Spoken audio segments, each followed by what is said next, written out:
one of the new kids on the block, so to speak, but I know you've been around the block a little bit, Coach. Just to talk a little bit about adjusting to Laramie and coming in here to Coach Bohl's staff and what that's been like for you here in the last little bit. Oh, the transition's been really good. It's been smooth. Everybody's been friendly and accommodating. It's always a little bit unique. Every place you go, every stop's just a little bit different. But when you walk in the office doors in the building, football's football no matter where you're at. But all the other parts have been good. We're moved, and everybody on campus has been great. And we're through the introductory process of getting going, and so now we're in good shape. Obviously, I'm sure you've gotten this question, but what brought you here? What was the path that led you here to Laramie, coming from some different places, including some Power 5 schools?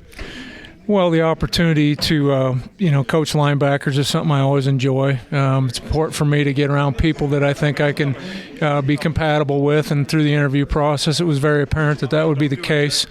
Coach Bohl's a first-class guy, and, all the other guys on defense that I work with every day are just outstanding people and real easy guys to work with. So, like I said during the interview process, it became very apparent to me that this would be a good transition. It's kind of you and Coach Bohl, the old school. You got a bunch of young guys on that defensive side. What has that been working with Coach Coop? Coach, I know Coach Cal's been around the block a little bit, but then obviously Jake's the new DC, and obviously you got Coach Richardson as well. What's it been like with those younger guys? Outstanding. They're great people, and they're knowledgeable. They know the system that we're in because they've worked in it for so many years. And so they know what they're doing, and they're doing a great job. So, but as far as just our working environment and the atmosphere and everything, I couldn't ask for a better situation. As far as the linebackers, how would you kind of assess where you're at now? Well, it's very apparent that the guys have been in a system that they've played in for a while. Sometimes you come into a new job, particularly if it's a brand new staff. There's just so much ground level teaching that has to take place, and these guys are very mature in the system, and so you never don't cover a detail, but some of them you just don't have to cover as much or as often in order to get your points across, and that's probably been the thing that's been the most apparent to me. Outside of the young guys, the first four guys that have been taking the reps with the ones and the twos are just really polished within the system, and they're off to a great start. So I feel like, by the time we get to the end of spring ball, we'll feel like there's 3 or 4 guys for sure that can play the mic and the will, and that's a good place to be. What have you seen out of veteran guys? I know Cash is limited because of his injury, but I mean, he and Logan have been in this system the longest. What have you seen out of kind of your veteran leaders back there? Well, fortunately, they're just very assignment sound. They just don't make many mistakes. Logan is very gifted athletically, and all of them really. If you just look at what they do in the classroom, it's amazing the correlation between how well they do academically and how that also shows up on the field.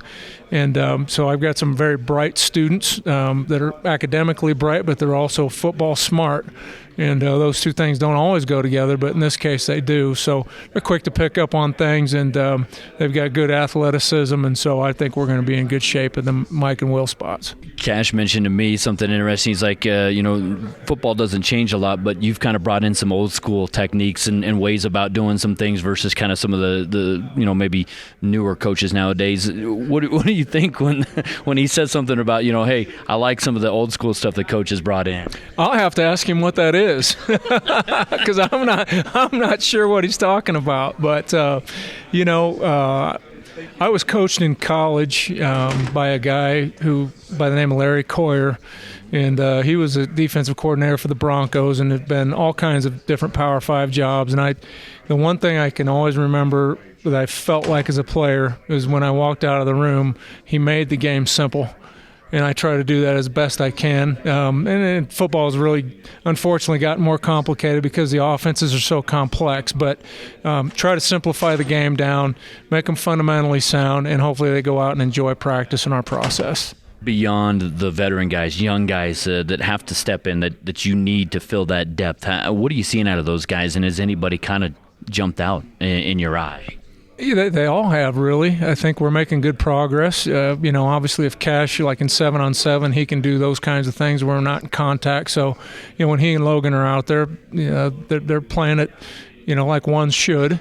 But the guys that are running with the twos, the twos, Chad and Ben and those guys, they're doing an excellent job, and they're really making great progress. And so I'm really happy with where we're at. If we continue to progress along the lines that we are, I think after 15 practices, we're going to feel real good about that group. As far as the young guys behind maybe a Chad and a Ben level, what do they got to do to maybe kind of get more in the mix, in your opinion? I mean, is it just basic things, more complicated things? I guess, how do you look at some of the younger guys in the program right now? Well, the separation between the ones and the twos isn't that great, to be honest with you. So, what they have to do is just keep progressing in the system and prove that they're consistent and dependable and productive, and can lead and make calls and set the front and do the things that the guys have to do that play the position. But again, I think if things continue along the lines that they are, again, I think we're going to feel like sure there'll be ones and there'll be twos, but that doesn't mean that that's just a huge drop off. I think they're pretty close. So you kind of mentioned that you feel like the spring's going well. How do you finish strong in your mind, Coach? Well, I think you just look at little things like we talked about today. We put in some third down stuff, and we got a lot of pressure on the quarterback today. And I said, look, the offensive line is going to get better at picking this stuff up because they're going to now have a chance to see it, study it, adjust. So now we got to figure out, when we see ourselves, what can we do technique-wise, execution-wise, to polish that and make it so good that no matter how someone adjusts, it's still stuff that's effective. And so it's an execution deal and effort and all the things that go along from an intangible standpoint. Those things are always going to be measured and evaluated, and we can't slip there.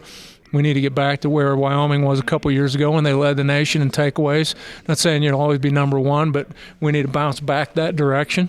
So we're looking for guys who can be productive, rake the ball out, and make plays, interceptions, whatever. So all those things really come into play. And I think if you progress again over the next 10 practices, you'll be where you want to be when 15 practices are behind us.